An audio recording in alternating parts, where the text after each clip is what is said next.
Ladies and gentlemen, welcome to Naval Station Norfolk and the commissioning of United States ship Gerald R. Ford. I am Captain Brent Gott, the ship's executive officer. Our ceremony will commence in just a few moments.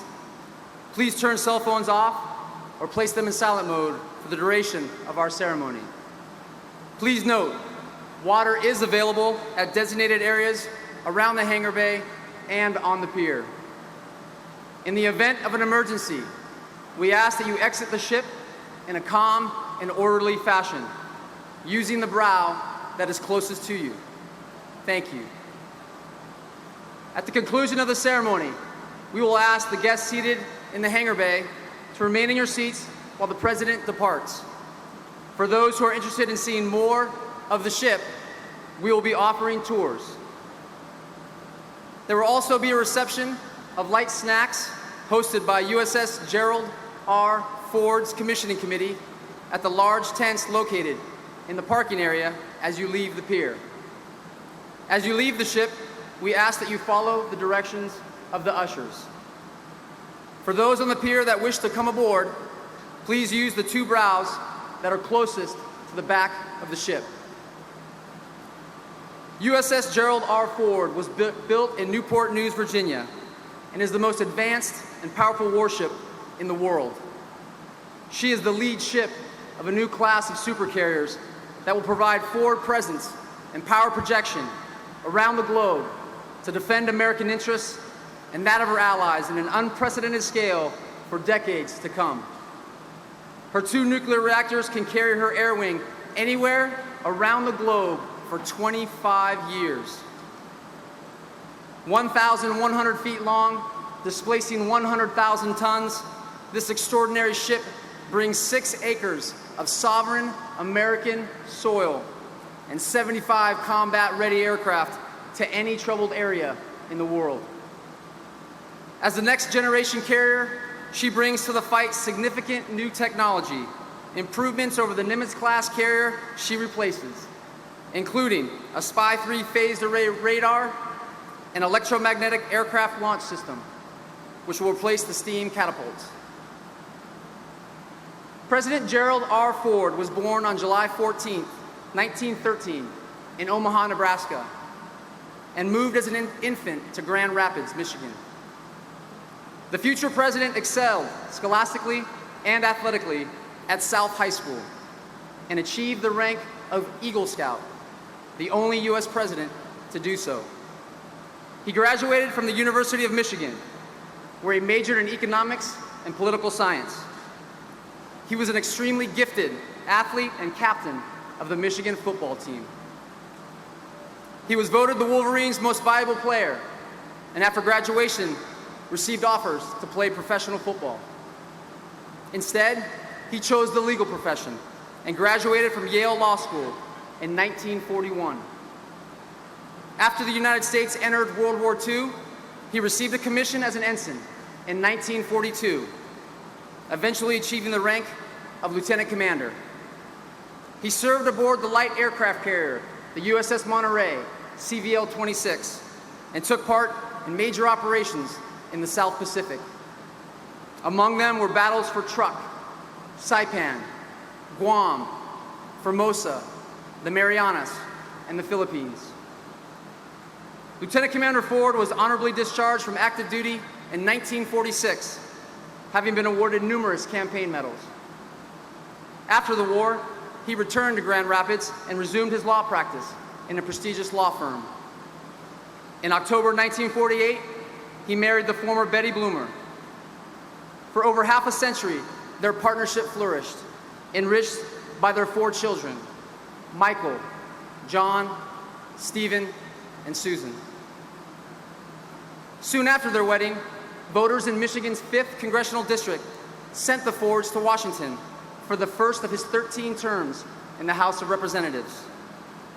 The new congressman quickly established a reputation for unbending integrity and was promptly entrusted with growing responsibilities for national defense and foreign relations. In 1963, President Lyndon Johnson appointed him to serve on the Warren Commission that investigated the assassination of President John F. Kennedy. As President George H.W. Bush later concluded, quote, "The Warren Commission report will always have the definitive say on this tragic matter." Why?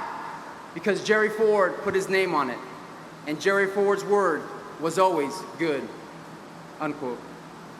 By the early 1970s, Congressman Ford and Betty decided that they would return home for good. But history and the American people weren't ready to part with Gerald Ford.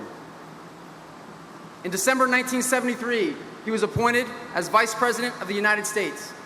And just 8 months later, on August 9, 1974, Vice President Ford assumed the presidency amidst the gravest constitutional crisis since the Civil War.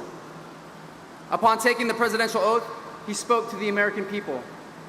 Quote, "I am acutely aware that you have not elected me as your president by your ballots, so I ask that you confirm me as your president with your prayers," unquote. Not only did the new president confront widespread public disillusionment in the wake of the Watergate scandals and the Vietnam War, he also grappled with a devastating economic recession and mounting tensions around the globe. The president, who never sought the presidency, resolved that his time in office, however long or short, would be a time of healing. He promptly announced clemency terms for Vietnam-era draft evaders and pardoned his predecessor, an act that historians now recognize as one of the most courageous in U.S. history. The presidency of Gerald Ford is defined by his resolute integrity and unflinching adherence to the truth. As Vice President Dick Cheney observed, President Ford, quote, "restored trust and confidence in the presidency and the White House simply by the sheer force of his character," unquote. As President Jimmy Carter graciously acknowledged on January 20th, 1977, the gentleman from Michigan has healed the land. President Ford died on December 26, 2006, having concluded a lifetime of integrity at the helm, first instilled in him in Grand Rapids in a household more than 90 years before. Thank you for allowing each of us the privilege to serve our nation while proudly bearing the name Gerald R. Ford.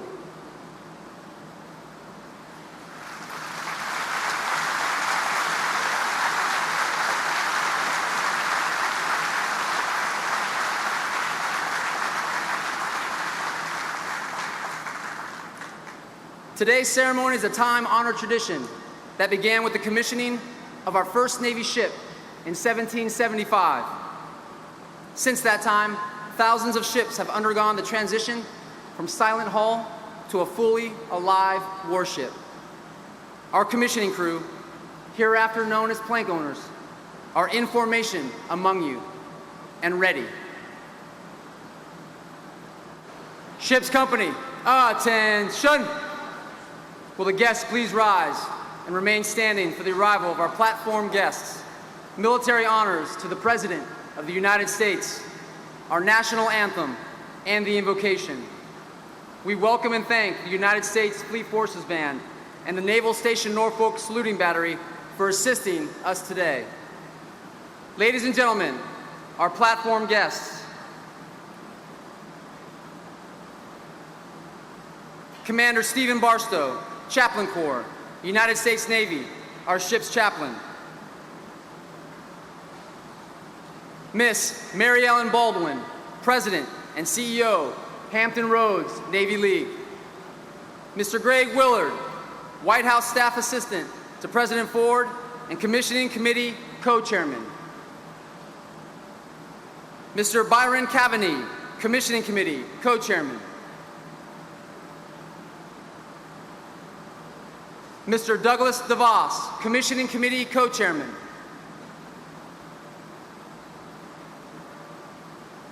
From Huntington Ingalls Shipbuilding, Mr. Matthew Mulheron, who most recently served as President of Newport News Shipbuilding.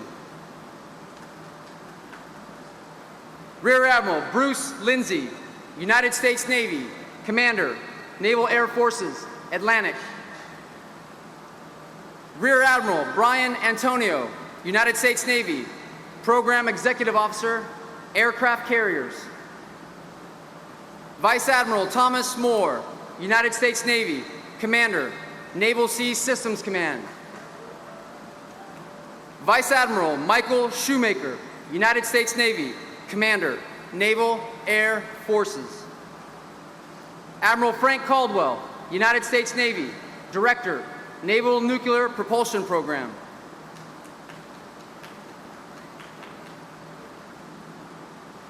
Admiral Philip Davidson, United States Navy, Commander, United States Fleet Forces Command. Admiral John Richardson, United States Navy, Chief of Naval Operations.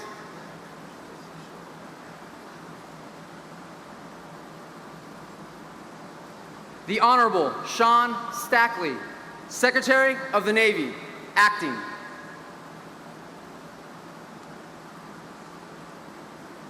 The Honorable Donald Rumsfeld, former Secretary of Defense.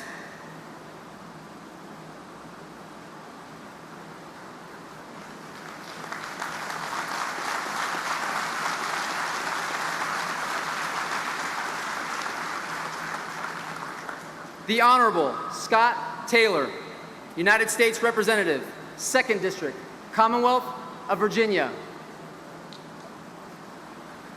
The Honorable Robert Scott, United States Representative, 3rd District, Commonwealth of Virginia. The Honorable Richard Cheney, former Vice President of the United States.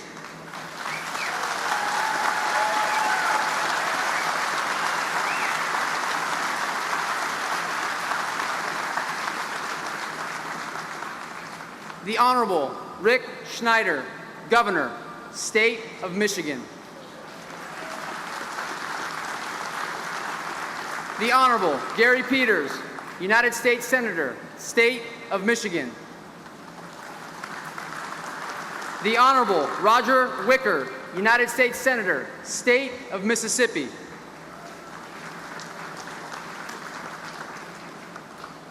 The Honorable James Mattis, Secretary of Defense.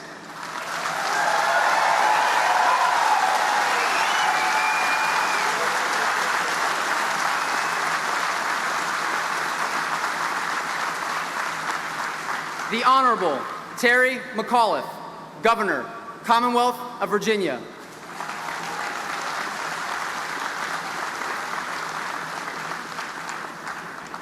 Ladies and gentlemen, our ship sponsor, Mrs. Susan Ford Bales.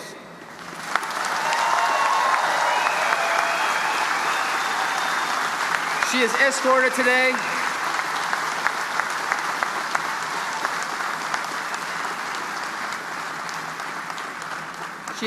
today by Command Master Chief Laura Nunley, United States Navy, Command Master Chief, USS Gerald R. Ford.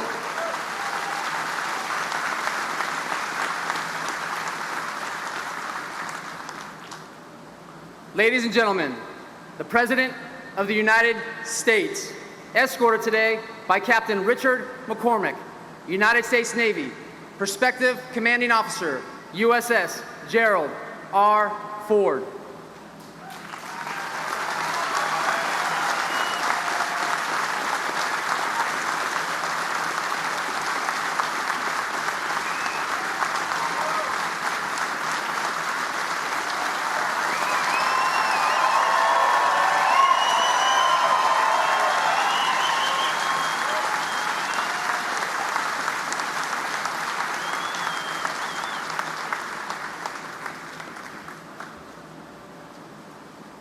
Ladies and gentlemen, honors to the President of the United States. Platform and salute.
Ladies and gentlemen, the national anthem will be performed by Gerald R. Ford's own Chief Petty Officer, Berwin Tenon.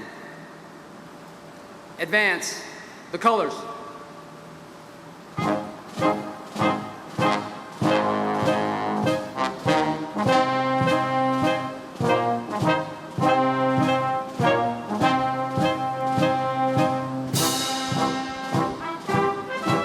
Platform and salute.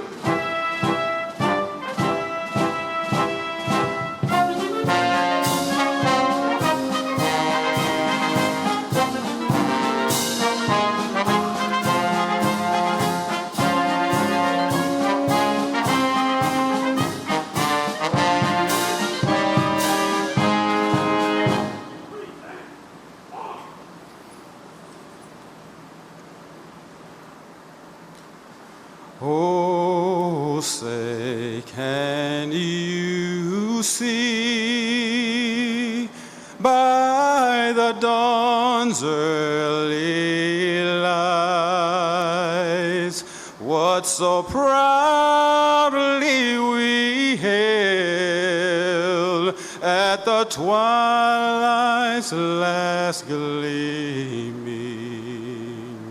whose broad stripes and bright stars through the perilous fight o'er the ramparts we watched were so gallantly streaming, and the rockets red glare, the bombs bursting in air, gave proof through the night that our flag was still there. Oh, say does that star-spangled banner yet wave o'er the land of the free and the home of the brave?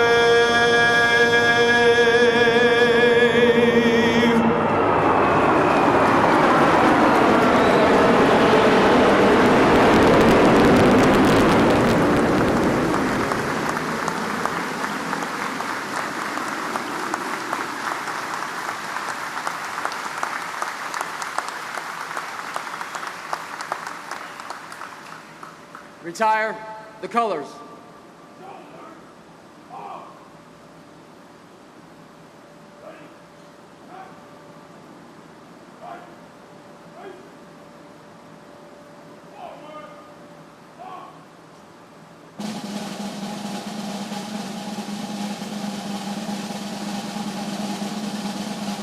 Platform, ready, 2.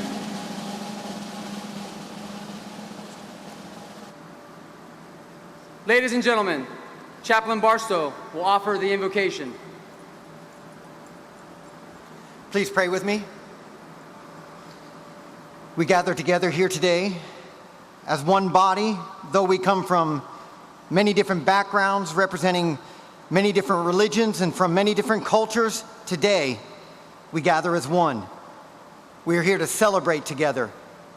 We gather to celebrate the commissioning of this mighty ship, the USS Gerald R. Ford. We gather here to celebrate the accomplishments of the United States Navy through living out our code of honor, courage, and commitment. We gather here to celebrate the greatest nation in the world, the United States of America. And in one voice, we lift our prayers together as one body, invoking all that is within us and invoking that which is beyond us. And in the realm of the spiritual and the supernatural, we invoke your presence among us and your blessing on all that we do here today. And we pray for your continued protection upon the Ford and all the Ford-class carriers to follow. Bless us, Lord. Bless this crew, bless this ship, and may we all be worthy and faithful to the mission for which we have been called. We pray this in your mighty name. Amen.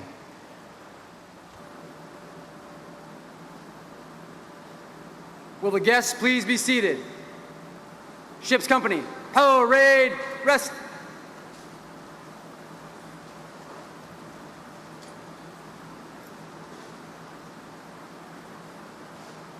Ladies and gentlemen, the Honorable Terry McAuliffe, Governor, Commonwealth of Virginia.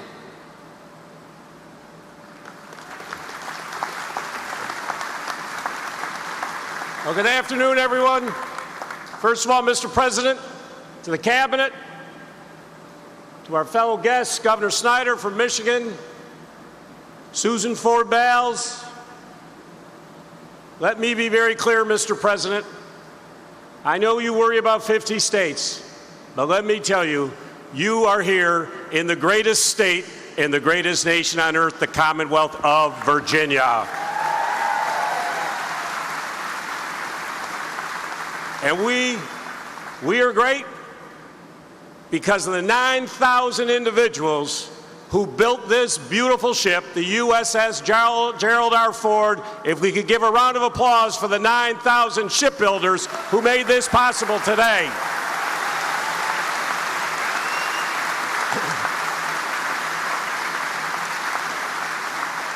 So, Mr. President, if you want to save taxpayer money and help our military, you keep investing. You put all the military contracts here in the Commonwealth of Virginia. We'll deliver on time, ahead of budget, because we are the greatest workforce in America.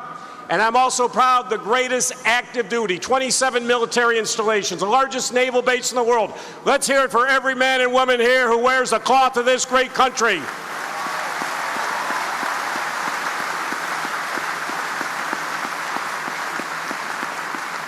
And finally, to the state, the #1 state in America for veterans.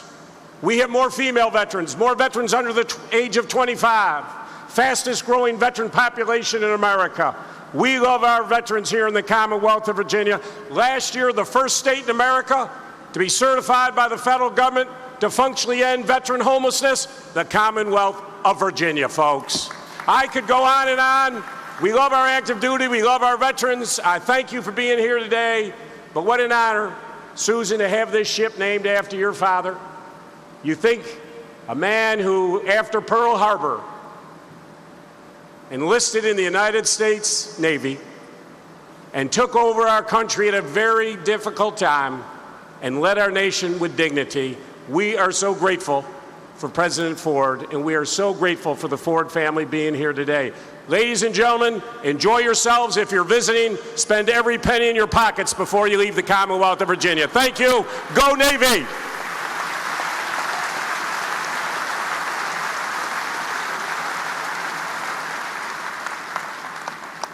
Thank you, Governor McAuliffe. Ladies and gentlemen, Mr. Matthew Mulheron, former president, Newport News Shipbuilding.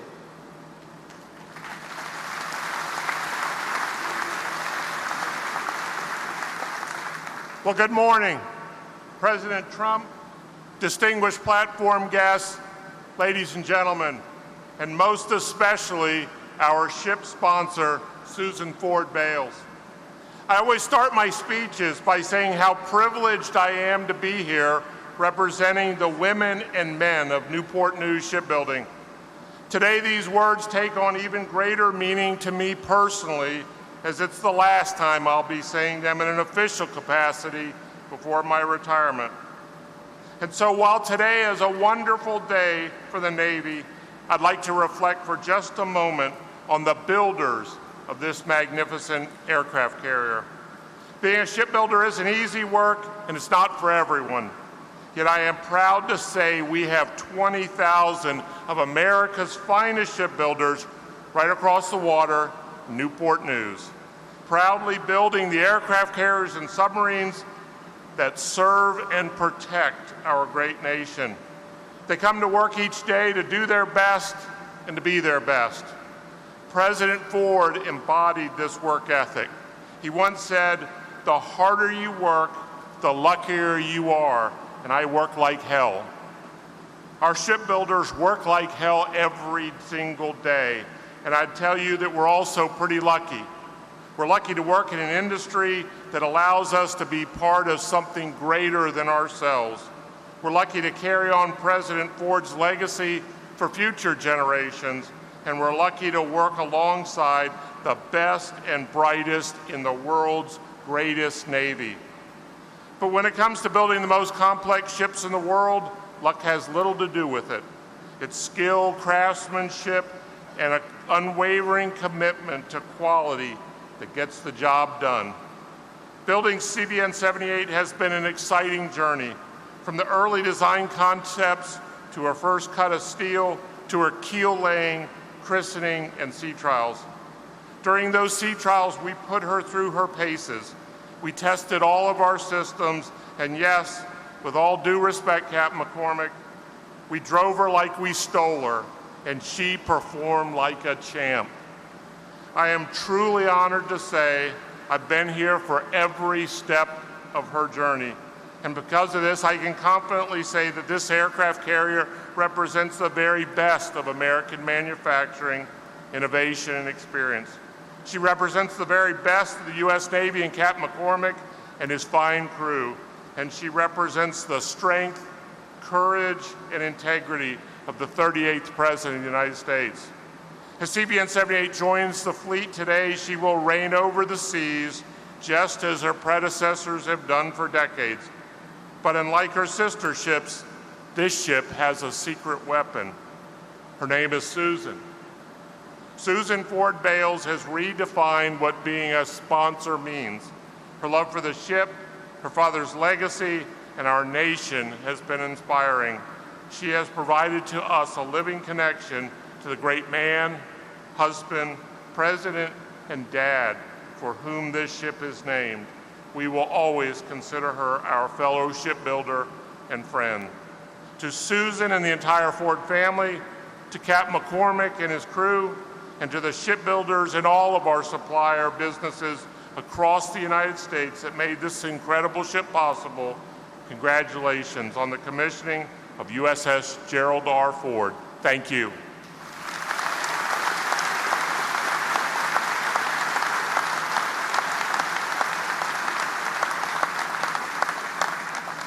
Thank you, Mr. Mulheron. Admiral John Richardson, United States Navy, Chief of Naval Operations. Thank you, XO. Good morning, everybody, and welcome aboard 100,000 tons of made in the USA. All right? What a day of celebration. I could go on and on, but it feels like it's starting to get a little warm in here, so I'll keep my remarks short. Certainly, the Ford family is celebrating today. What a fitting tribute to their father's legacy, President Ford, a man of humility and integrity and leadership, and embodied perhaps best in our fair sponsor, Susan Ford Bales. Ma'am, thank you so much for bringing your spirit to this ship. And so, a day of celebration for the Ford family. As Matt Mulheron so clearly and concisely said, a day of celebration for our shipbuilders here in Newport News and throughout the nation who work so hard to bring this ship together. It's definitely a day of celebration for the captain and the crew of the Gerald R. Ford, who from this day forward will now no longer be a shipbuilding project, but will be a warship and a crew. And finally, a great day of celebration for the Navy and the nation. For when Gerald R. Ford moves forward, starts cutting into the waves, she'll be protecting our interests and defending our nation for years to come. To give you a sense of what we're talking about here, the last person to command the Gerald R. Ford has not even been born yet. That's how long this ship will be around. So it's a great day of celebration for so many, but it is not a celebration for everybody. Those in the world who wish to terrorize us here in the United States and abroad. Those who wish to challenge our shores, planning for attacks, those who may challenge our prosperity and our trade, those who challenge our values. This is not a day of celebration. For them, this is their worst nightmare, and they will lie awake at night, fearing that they may one day come and appear on the target list of the USS Gerald R. Ford. And so God bless the Gerald R. Ford of the United States Navy.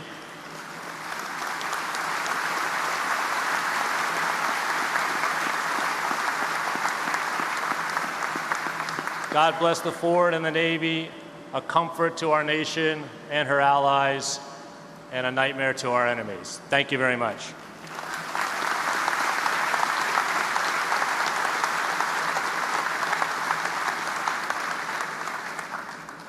Thank you, Admiral Richardson. Ladies and gentlemen, the Honorable Sean Stackley, Secretary of the Navy, acting.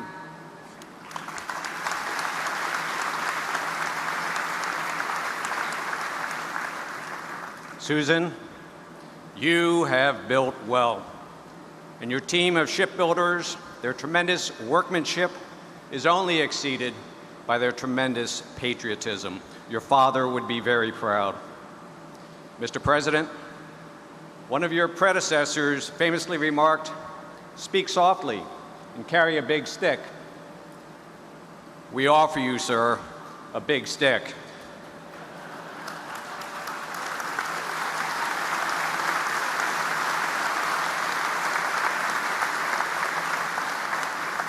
So many distinguished guests, officers, and crew who proudly call yourselves the Gerald R. Ford.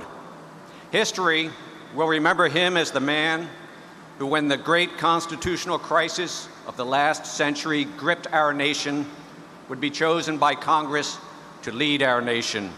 And today, we remember him as the man who, when the seas were their most tempest-tossed, gave orders to the helm, "Steady she goes," and in doing so, returned our ship of state safely to harbor and restored trust in our government. And as we consider this ship, his ship, which will serve our country throughout much of this next century, in our Navy, we take pride knowing that long before he became our Commander-in-Chief, before he rose through the ranks of our Congress, he served in our Navy. And his years at sea, at war in the Pacific, taught him that most fundamental truth, a truth that would serve him throughout his time at the helm of our Congress and of our country, that we are a maritime nation, that the freedoms we cherish so deeply here in America, that the blessings of these freedoms and the strength of our Navy, they are one. In his time, President Ford commissioned what was then the Navy's newest aircraft carrier, the USS Nimitz. His remarks that day ring true this day. As each of us looks upon this great ship, he said, a single thought must seize our mind, that only the United States of America can make a machine like this. There is nothing like it in the world. Wherever she shows her flag, she will be seen as we see her now, a solid symbol of United States strength, United States resolve, made in America, manned by Americans. And so it is today. The USS Nimitz is underway in the Arabian Sea, and her sister ship, the George H.W. Bush, is turning into the wind in the Mediterranean, while the Ronald Reagan stands watch over the Western Pacific. And yes, these ships stand as a symbol of United States strength and United States resolve. They are our nation's great instrument of security and, too, of goodwill. So, Skipper, as we marvel at the technology and the daunting numbers that measure this ship, never lose sight that in time of crisis, you will be the first to respond. And when called upon, you will deliver the final word in the bidding of our nation. Whenever you sail, wherever you sail, you will be a symbol of United States resolve, and you will be a symbol of the man whose name you bear. So, steady she goes. There is truly nothing like it in the world today. Godspeed Gerald R. Ford. God bless her sponsor, who gives you strength, and God bless these United States, which you will defend. Thank you.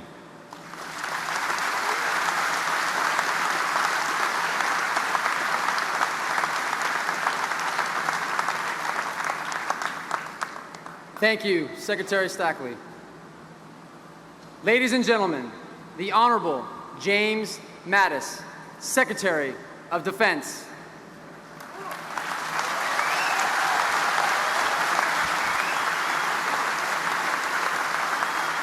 Well, President Trump, ladies and gentlemen, today a magnificent warship joins the best Navy in the world.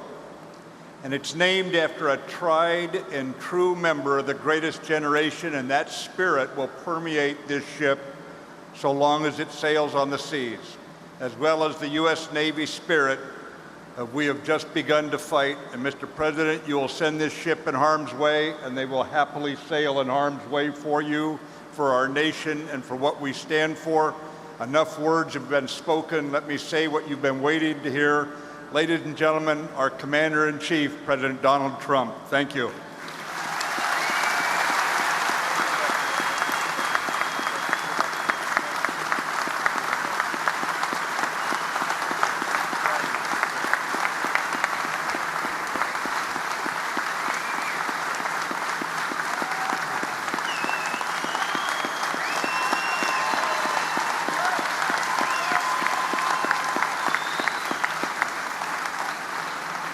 Thank you very much, Secretary Mattis, for that wonderful introduction and for your devoted service to our nation.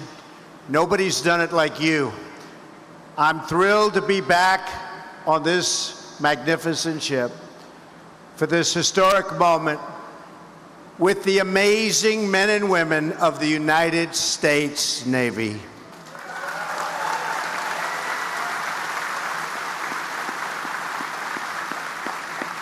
I was with you 4 months ago, and I knew that I had to be here today, and I told you I'd be back to congratulate you and the crew and everybody involved on commissioning the newest, largest, and most advanced aircraft carrier in the history of this world. That's a big achievement. After today, wherever this ship sails, you will all carry a proud title: Plank Owner of the USS Gerald R. Ford.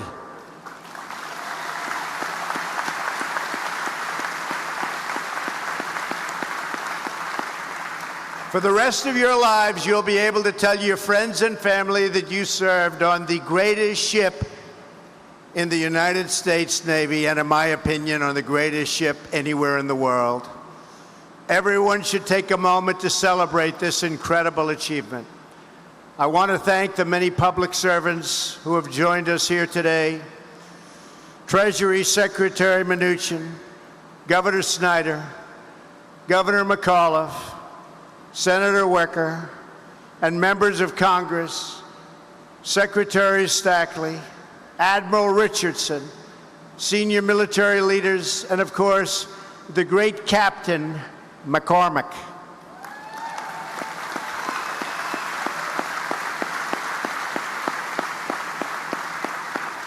Captain, I know you will exemplify integrity at the helm.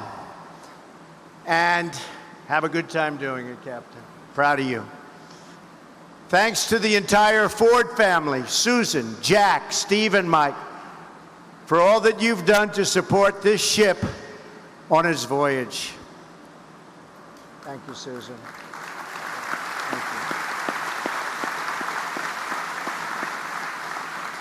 I also want to recognize two other people who were very special to President Ford.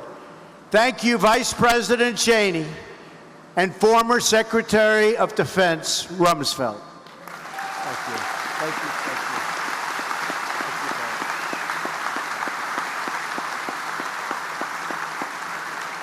you. They look great. They look great. As we put this stunning ship into the service of our nation, we must also pay tribute to the thousands of citizens military and civilian, who helped design and build her. Their love of country has been poured into every rivet and bulkhead on this vessel. You hammered, chiseled, and sculpted this mighty hull. You were there when the first steel was cut, when the turbines first roared to life, and when those beautiful bronze propellers first began to spin, and spin they did.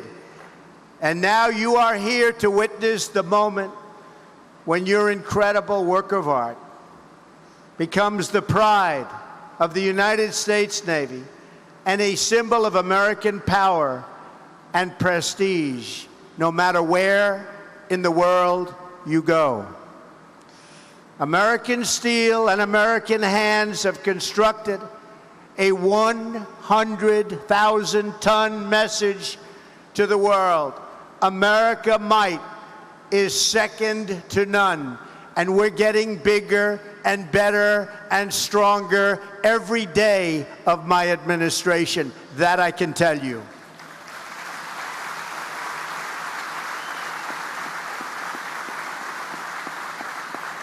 Wherever this vessel cuts through the horizon, our allies will rest easy, and our enemies will shake with fear, because everyone will know that America is coming, and America is coming strong.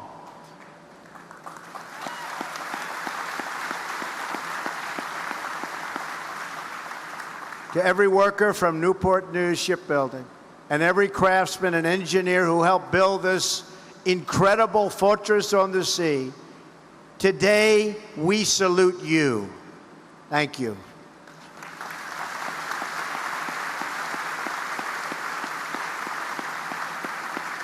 Your skill and your grit build the instruments of war that preserve peace. This ship is the deterrent that keeps us from having to fight in the first place. But this ship also ensures that if a fight does come, it will always end the same way. We will win, win, win. We will never lose. We will win.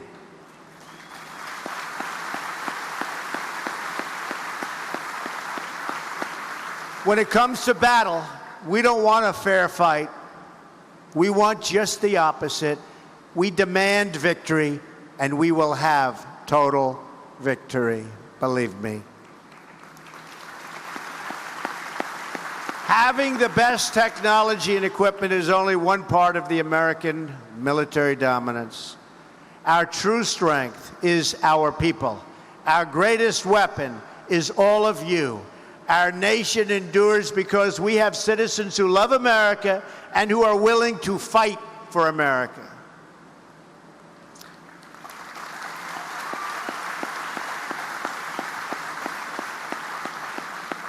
We are so very blessed with warriors who are willing to serve America in the greatest fighting force in history, the United States military. Today, this ship officially begins its role in the noble military history of our great nation. In a few moments, I will commission this wonderful, beautiful, but very, very powerful warship. Captain McCormick will assume command.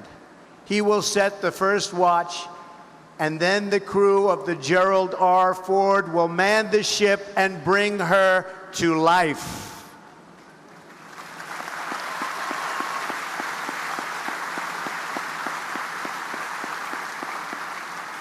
A ship is only as good as the people who serve on it, and the American sailor is the best anywhere in the world. Among you are great welders, radar technicians, machine operators, and pilots. You take pride in your work, and America takes pride in you. We love you. We are proud of you. Thank you.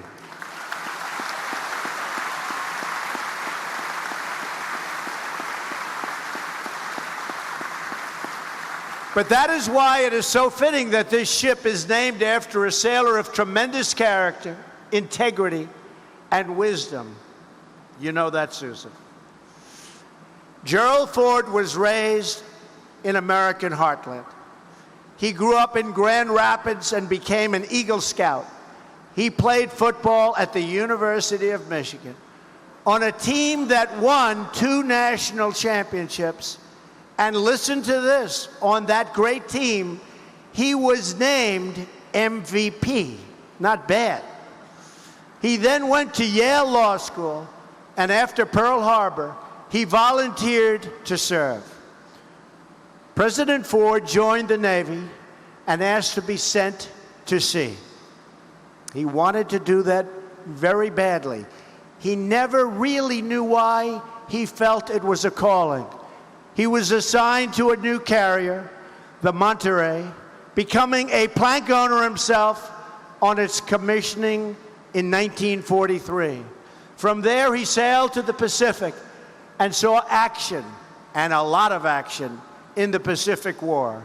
Like so many others of his generation, Gerald Ford returned home and started a family. He ran for Congress, where he served the people of Michigan with honor for many years. From there, he became vice president and then president of the United States of America. With this ship, we honor him for his lifetime of selfless and distinguished service. We also remember his wife, Betty. I remember her well. And we honor the bravery she showed in living her life so that her experiences could help others. Susan, she was a great woman, a great woman.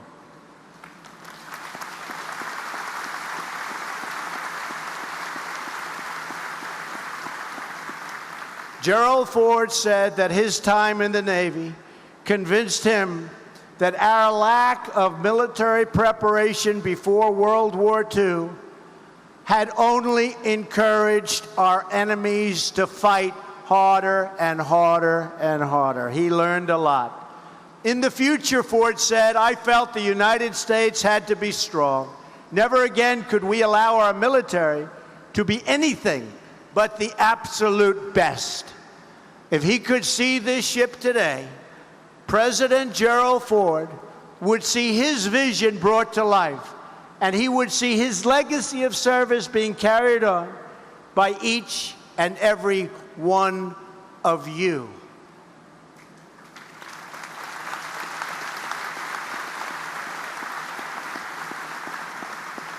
Gerald Ford embodied American values like few others.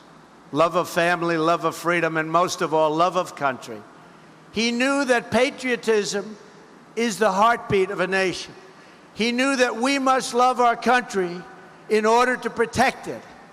And he knew that we must have pride in our history if we are going to have confidence in our future. The men and women of America's armed services are part of a living history. You uphold timeless customs and traditions, and you protect our nation and our freedom for the next generation to come. You are fulfilling your duty to this nation, and now it is the job of our government to fulfill its duty to you.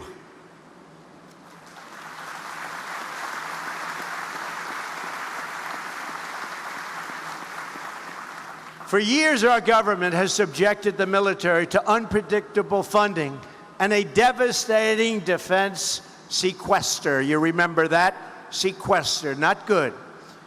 This has led to deferred maintenance, a lack of investment in new equipment and technology, and a shortfall in military readiness. In other words, it's been a very, very bad period of time for our military.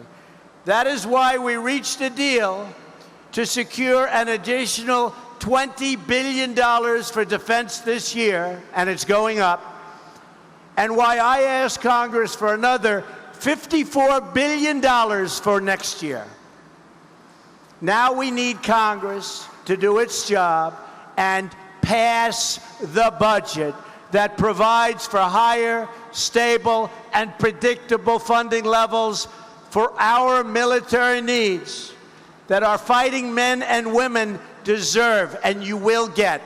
Believe me, President Trump, I will tell you, you will get it. Don't worry about it. But I don't mind getting a little hand, so call that congressman and call that senator and make sure you get it.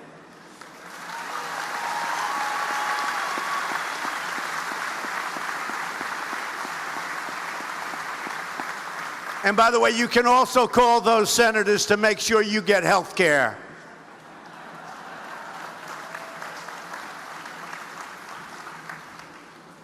We must end the defense sequester once and for all.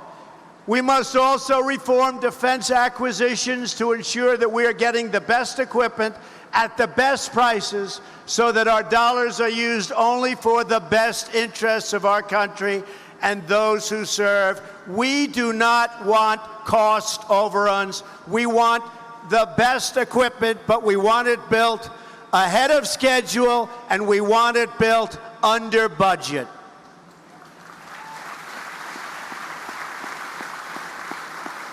This is the very least we can do for the patriots who have volunteered to give their sweat, their blood, and if they must, their very lives for our great nation. The commissioning of this new American carrier marks the renewal of our commitment to a future of American greatness. Greater than ever before. Remember that, greater than ever before. Just moments from now, the captain will set the first watch on the USS Gerald R. Ford. And with God's grace, a watch will stand until the day she is decommissioned 50 years or more from now. Most of you who will man the ship today are just about 20 years old. Together, you are embarking on a truly great adventure. The journey will require all of your talents, all of your efforts, and all of your heart. As you know, the sea holds many challenges and threats. But starting today, you will face, together, as a team, aboard this ship, which is your responsibility and your home. 3 generations of Americans will eventually man these decks. Perhaps even some of your own children and grandchildren someday. You will inspire many more American patriots to follow your lead and to serve. And one day, when you are old and have lived a long and hopefully happy and successful life, you may find yourselves back aboard this ship, surrounded by your family, to mark its decommissioning. And on that day, our entire nation will honor not just this carrier, it will honor you and the role you will have played in keeping America safe, strong, and free. To every patriot who will serve on this ship today and throughout history, I say this: keep the watch, protect her, defend her, and love her. Good luck and Godspeed. Thank you to the Ford family, and thank you to every sailor in the greatest Navy on earth. God bless you. God bless the Gerald R. Ford, and God bless the United States of America. Thank you very much. God bless you all.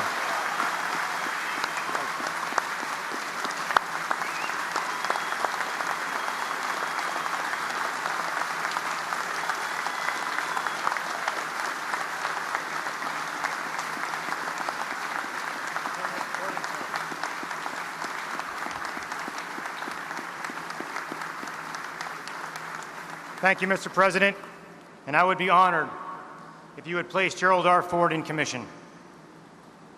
Will the guests please rise? Ship's company, attention!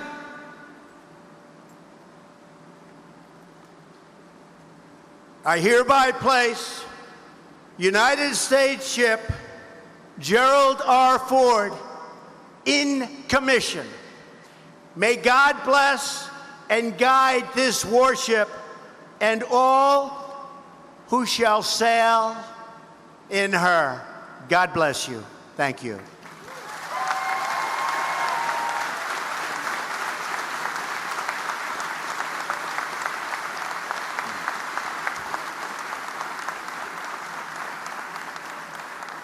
Thank you, Mr. President.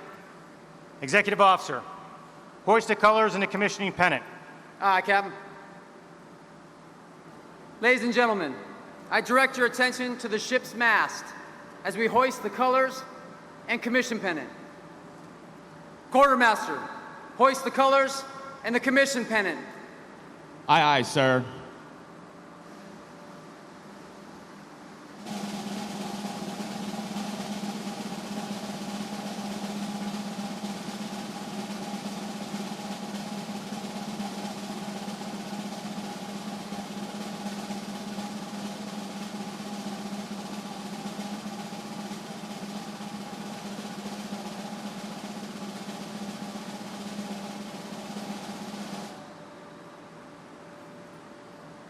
Will the guests please be seated?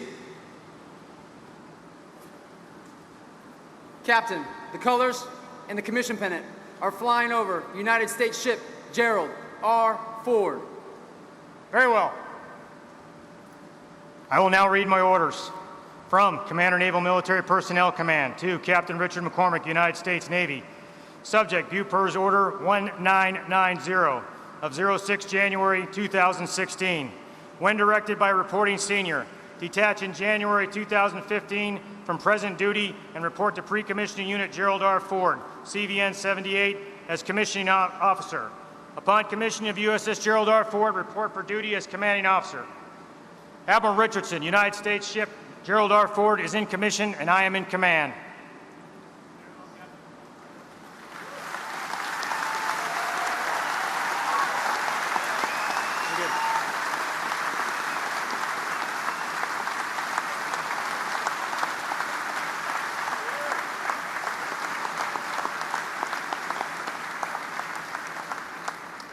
Executive Officer, set the first watch. Aye, Captain.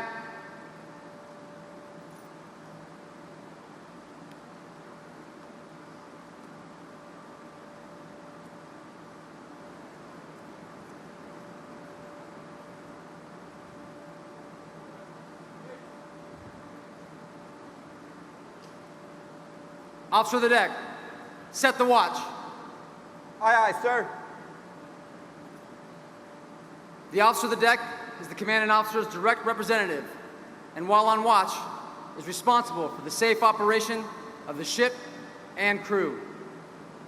The long glass is the traditional symbol of an officer of the deck's authority in the ship of the line. We are pleased to have Mr. Greg Willard with us today. Greg was the White House staff assistant to Gerald Ford while he was president and served him after he left office. Greg will pass the long glass to Lieutenant Joel Chincata of South Orange, New Jersey, the first officer of the deck. The petty officer of the watch is Quartermaster First Class Jose Triana of Miami, Florida. The messenger of the watch is Yeoman Third Class Daquan Bridges of Fayetteville, North Carolina. And the bosun mate of the watch is Bosun Mate Second Class Bradley Cole of Lomira, Wisconsin.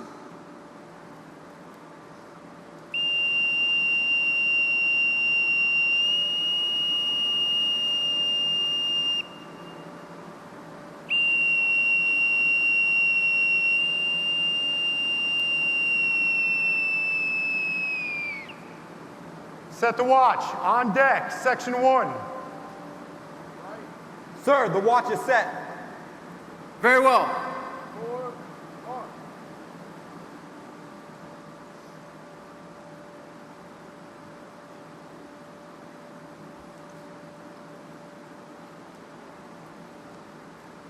Captain, the watch is set. Very well. We are delighted today to have our sponsor, Ms. Susan Ford Bales, with us. Susan, Chris, and Gerald R. Ford, Newport News, on November 9th, 2013. Susan, I would be honored if you join me up here at the podium to give the order to man our ship and bring her to life.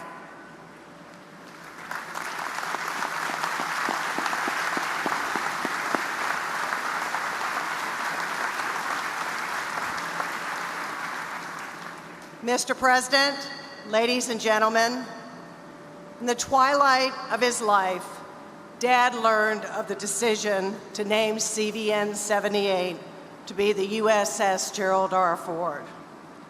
Dad felt that that was one of the highest honors he ever received, was to wear the uniform of Lieutenant Commander in the United States Navy.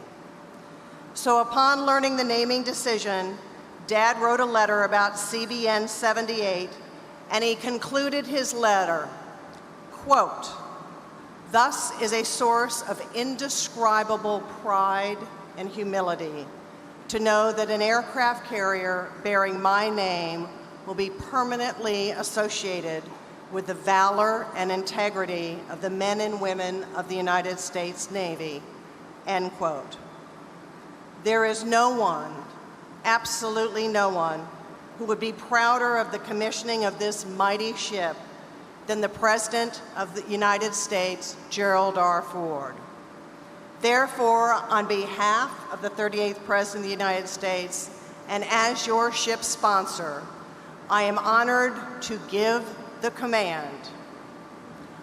Officers and crew of the United States Gerald R. Ford, man our ship and bring her to life.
Ladies and gentlemen, please be seated.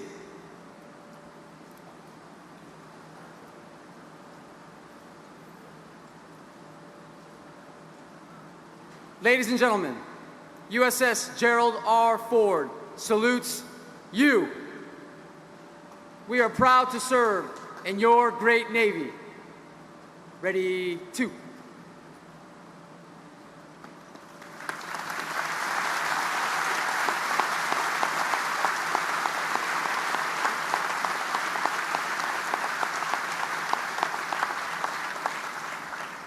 Captain, the ship is manned and ready. Very well. Admiral Lindsay, USS Gerald R. Ford is manned and ready and reports for duty to the fleet. Very well. Welcome to the fleet. Make preparations for getting underway as soon as possible. Very well. Mr. President, request permission to break your flag. Permission granted, sir. Executive Officer, break the flag of the President of the United States. Aye, Captain. Quartermaster, break the flag of the President of the United States. Aye, aye, sir.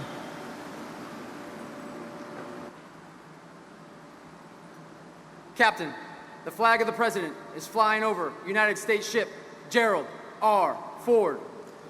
Very well.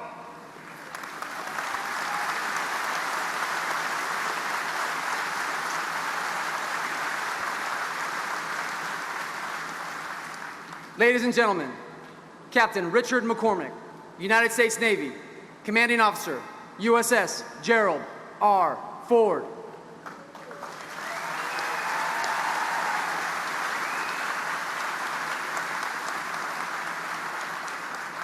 Ship's company, parade, rest. Good morning, Mr. President, Secretary Mattis, Secretary Stackley, Admiral Richardson, Susan, distinguished visitors, shipmates, family, and friends.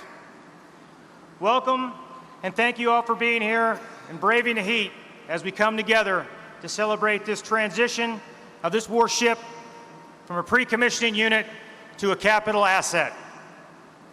The experience of the Gerald R. Ford commissioning is best described like this. As each of us looks upon this great ship, a single thought must seize our minds. Only the United States of America can make a machine like this. There is nothing like her in the world today. We have witnessed a magic moment when an intricate mass of steel and cable, sophisticated engineers' marvels suddenly come and become a living thing with a unique personality. These words were spoken over 42 years ago by then President Gerald R. Ford as he delivered his keynote address at the commissioning ceremony for USS Nimitz. How fitting it is then, the man who presided over the first-in-class commissioning ceremony is recognized today as the namesake for our great ship and the first in the Ford class.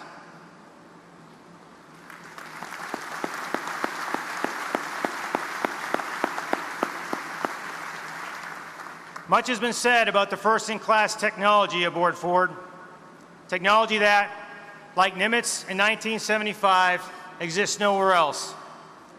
The Ford incorporates flexibility into the carrier platform to accommodate future systems and technologies, to ensure that the Navy is ready to conduct prompt and sustained combat incident to operations at sea for decades to come.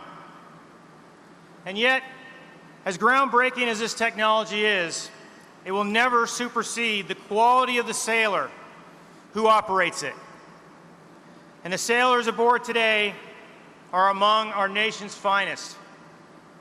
They are talented, driven, innovative, dedicated, passionate about what they do, and I am very proud to be their captain.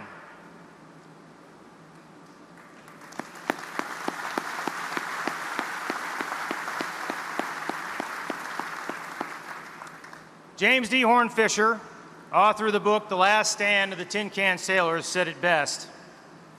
A fighting force cannot be reduced to its order of battle any more than a ship's value can be reduced to to the number of guns she carries or the shaft horsepower her turbines can generate.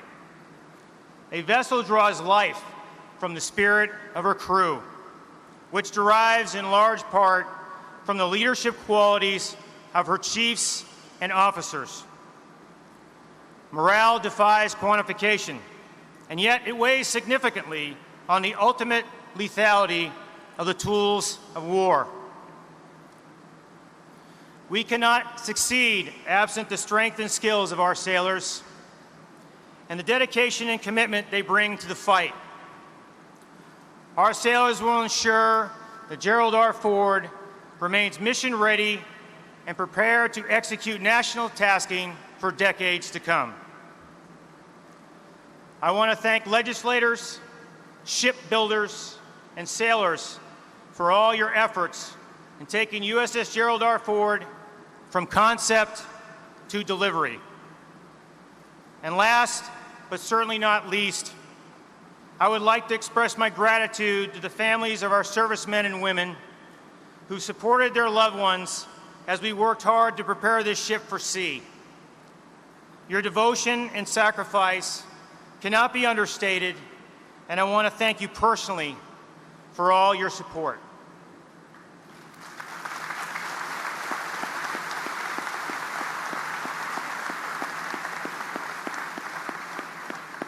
Team Wolverine, I have the utmost faith and confidence in your abilities to handle any challenge ahead, and I can think of no better team to take USS Gerald R. Ford to sea. God bless you, your families, and our Navy. Thank you.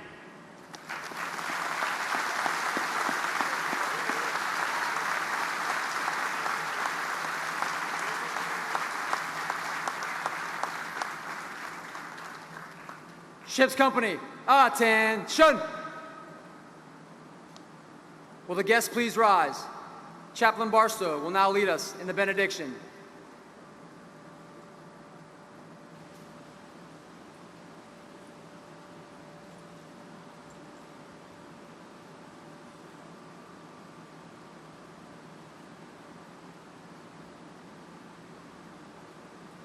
Let us pray.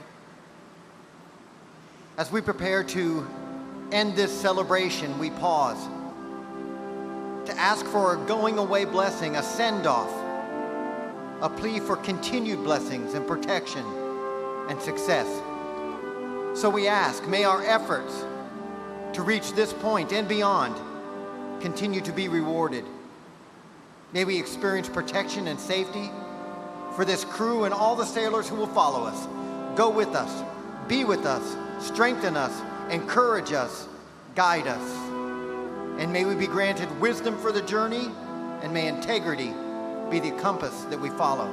We pray for the leaders of this ship, for the leaders that will follow, and for the leaders of our Navy and our nation, which this ship serves. Bless us. Go with us. Be with us. In your mighty name we pray. Amen.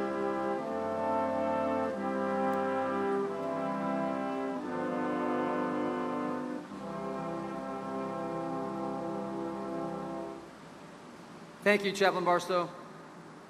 Ladies and gentlemen, please be seated.